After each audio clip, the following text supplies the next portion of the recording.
Hello everyone, দেখো আমি এই ডিজাইনটা তৈরি করেছি। এখানে দেখো পাইপিং করেছি সাদা কাপড় দিয়ে, নিচে সামনে পিছনে দুনো সাইডেই সাদা কাপড় দিয়ে করেছি।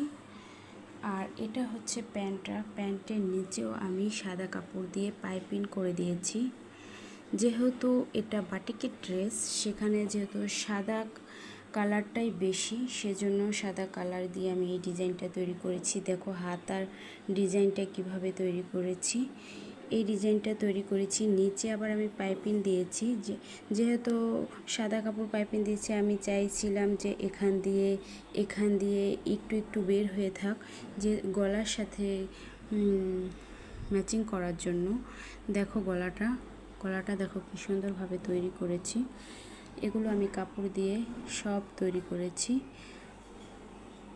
নেকের ডিজাইনটা কিন্তু খুবই সুন্দর হয়েছে। দেখো দুটোটা হাতার ডিজাইনে আমি এভাবে তৈরি করে দিয়েছি গলার সাথে ডিজাইনটা বোঝানোর জন্য। দেখো কতটা সুন্দর হয়েছে এই ডিজাইনটা।